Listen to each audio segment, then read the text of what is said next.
샬롬. 오늘 하루의 삶도 부활하신 그리스도 예수 안에서 하나님께서 주시는 은혜와 평강과 그리고 능력과 지혜가 충만할 수 있기를 기도하고 축복합니다. 함께 읽고 묵상할 말씀은 요한일서 4장 18절 말씀입니다.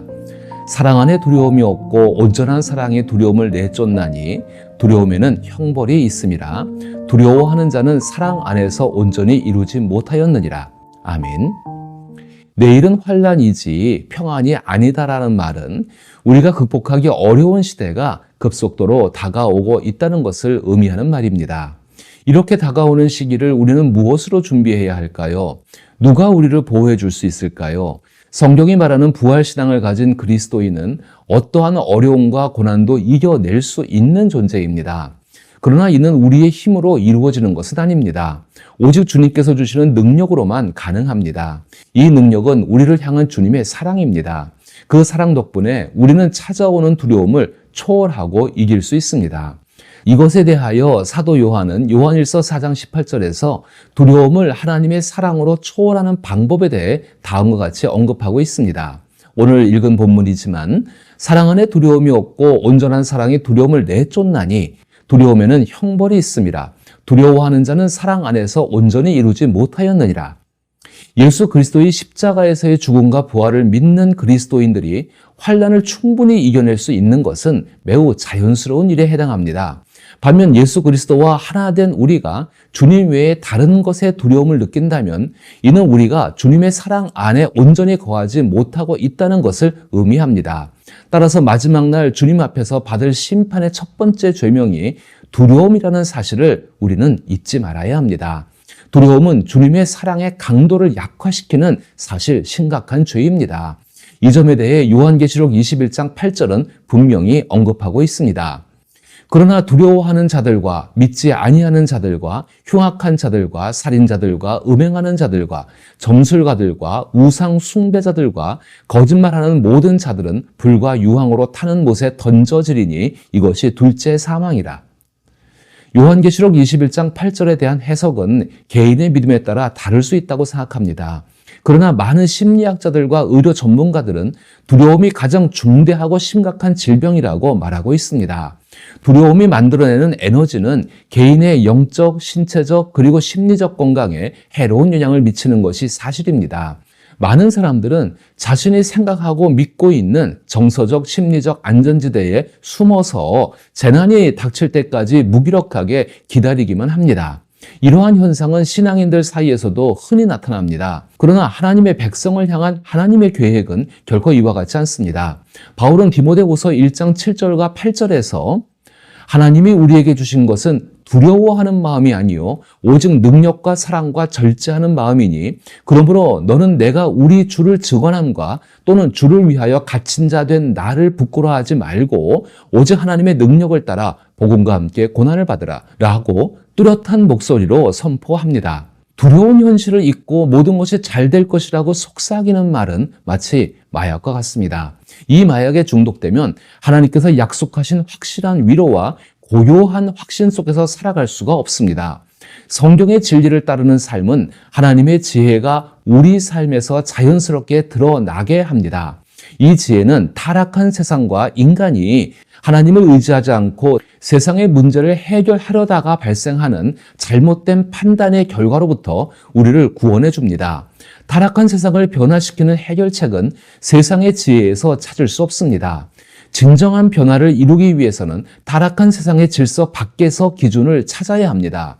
하나님께서는 다가오는 폭풍우 속에서도 혹은 현재 겪고 있는 폭풍우 속에서도 우리에게 평안과 소망을 주시기 위해 기다리고 계십니다.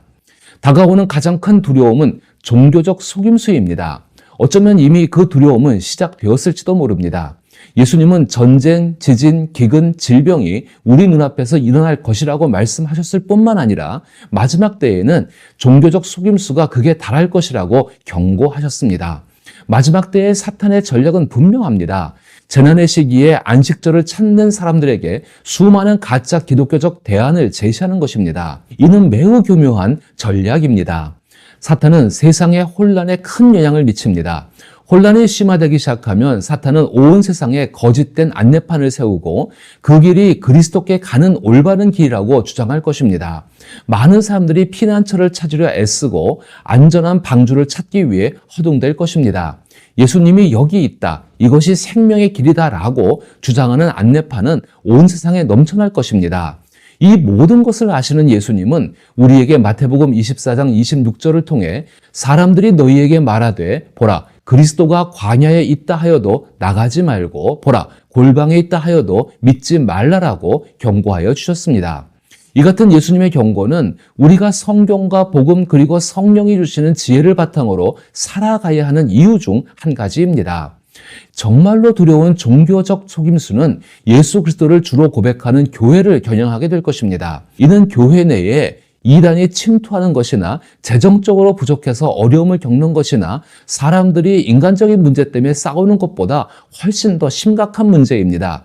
명목상의 성도를 신실한 성도로 여기며 성도를 지혜로운 참된 그리스도인으로 성장시키지 못하며 복음을 교회 안에서만 머물게 하고 복음을 가지고 세상으로 나가 전파하며 실천하고 열매를 맺지 못하는 교회는 이러한 속임수에 더욱 쉽게 빠져들게 될 것입니다. 사탄의 목표는 하나님의 백성을 혼란에 빠뜨리는 것입니다. 주님의 임재가 있는 안전한 집으로 돌아가고자 하는 탕자를 방해하는 것이라고 말할 수 있습니다.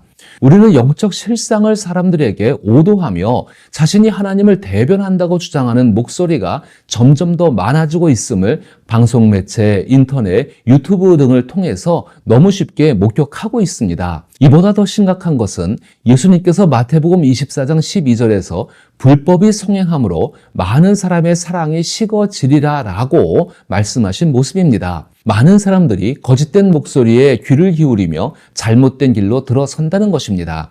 또한 자신에게 닥칠 엄청난 사건들에 눌려서 믿음의 경주를 포기하는 이들도 있을 것입니다.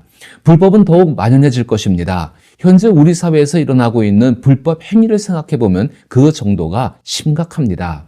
사람들의 삶의 방식, 그들이 하는 말, 대중매체가 보여주는 내용 등에서 불법적인 요소가 너무나도 많습니다. 우리는 도덕이 무너지는 모습을 계속 목격하게 될 것이며 그 과정에서 특히 경건한 사람들은 앞으로 일어날 일들의 큰 충격을 받을 것입니다. 죄악이 성행하고 힘든 상황을 이유로 모든 것을 포기하는 이들도 많아질 것입니다. 사회는 복음과는 반대 방향으로 강하게 밀어붙이는 것처럼 보일 것이며 복음을 듣고자 하는 사람들은 극소수의 적은 무리로 남게 될 것입니다. 이는 마치 제주도 앞바다에 있는 강력한 태풍에 서울이 영향을 받는 것처럼 이 두려운 일이 서서히 그 모습을 드러내며 우리에게 다가오고 있습니다. 그러나 현재 우리는 다가오는 위험에 대비할 생각조차 할 수 없는 상황입니다. 당장 눈앞에 놓인 어려움만으로도 이미 지쳐버렸기 때문입니다. 하지만 성경은 우리가 직면한 두려움과의 전쟁이 모든 인간이 겪는 보편적인 일임을 증명하고 있습니다. 우리에게만 특별히 주어진 유혹은 없다는 것입니다. 두려움에 굴복하고 싶은 유혹도 마찬가지일 것입니다. 저도 그런 경험을 해보았습니다. 주님께서 안정된 목회와 내가 일하며 쌓아온 모든 것을 버리라고 말씀하신 순간이 선명하게 기억납니다. 그리고 함께 떠난 적은 무리와 함께 마을 회관에서 예배할 수 있도록 이끌어 주셨습니다. 그것이 하나님께서 인도하신 길이라고 믿었지만 실제로 현실적인 문제, 우리 아이들은 어떻게 할까? 우리 아이들을 어떻게 교육해야 할까? 우리는 어떻게 살아갈 수 있을까? 하나님께서 명령하신 일들을 내가 정말로 다 해낼 수 있을까 하는 두려움과 고민이 가득했던 시간이 떠오릅니다. 모양과 내용은 다르겠지만 이 같은 두려움에 대한 경험은 모든 분들에게 있고 어쩌면 그것이 현재 진행형일 수 있습니다. 사도 바울 역시 같은 경험을 했다고 고린도후서 7장 5절에서 언급하고 있습니다. 우리가 마게도냐에 이르렀을 때에도 우리 육체가 편하지 못하고 사방으로 환난을 당하여 밖으로는 다툼이요 안으로는 두려움이었노라. 이 구절의 의미는 이것 봐, 나는 두려움과 싸워야 했어. 나는 보이는 것과 보이지 않는 모든 것에 대한 극심한 반대에 부딪혔었지. 그 반대가 무엇인지 이해할 때도 있었지만 때로는 마치 지옥 전체가 나를 향해 달려들어 싸우려는 것처럼 느껴지기도 했었어라는 의미입니다. 바울이 밖으로 다툼이요 안으로 두려움이었노라고 고백하는 것처럼 저를 포함한 모든 사람들에게는 때때로 이러한 두려움에 직면할 때가 있다는 것입니다. 견딜 수 있을까? 계속해서 나아갈 힘이 있을까? 실패하면 어떻게 하지? 두려움의 유혹이 끊임없이 바울의 마음을 괴롭혔지만 우리는 그가 하나님께서 주신 복음의 길에서 물러서지 않았다는 사실을 성경을 통해서 알고 있습니다. 바울은 예루살렘에서 환난과 박해가 기다리고 있다는 경고를 받았을 때도 이렇게 확신했습니다. 내가 달려갈 길과 주 예수께 받은 사명, 곧 하나님의 은혜의 복음을 증언하는 일을 마치려 하면은 나의 생명조차 조금도 귀한 것으로 여기지 아니하노라. 오늘날 우리가 겪고 있는 사건, 사고, 부패 현상, 불확실한 미래, 그리고 개인의 건강 상태 등등을 생각하면 불안한 예감이 드는 것은 어쩔 수 없는 일입니다. 하나님을 모르는 사람들은 이러한 상황에 대해 두려워할 만한 정당한 이유들을 가지고 있습니다. 그러나 하나님을 아는 사람들은 다릅니다. 우리는 세상이 재난이라고 부르는 상황조차 하나님의 은혜로 견딜 수 있으며 이를 하나님이 주신 기회로 받아들일 수 있습니다. 단순히 재난을 극복하는 것이 목표가 아니라 오히려 복음을 전하고 실천할 수 있는 소중한 기회로 삼아야 한다는 것입니다. 이것이 진정한 은혜입니다. 십자가에서 죽으시고 부활하신 예수님은 우리에게 두려워하지 말라라고 말씀하십니다. 우리를 사랑하고 계시기 때문입니다. 그래서 폭풍 같은 모든 두려움에서 벗어날 수 있습니다. 단번에 모든 두려움에서 꿈을 깨듯 벗어나라고 말하는 것은 잘못된 이야기입니다. 그러나 이제 우리는 스스로 준비해야 할 때입니다. 지금이 바로 앞으로 어떤 일이 일어나더라도 그 상황을 직면할 수 있도록 영적으로 준비해야 할 시점입니다. 세상은 빠르게 혼란에 빠지고 있으며 모든 상황은 점점 더 악화될 것입니다. 그리스도 안에 있는 사람들은 내부와 외부의 반대에 직면할 것입니다. 그러나 그 모든 가운데에서 우리는 교회와 그리스도인들을 향한 주님의 말씀을 들을 수 있습니다. 이를 통해 주님께서 주시는 특별한 확신과 편안 속에서 두려움을 이기며 살아갈 수 있습니다. 이와 같은 삶을 시작하고 살아갈 수 있기를 축복하고 기도합니다.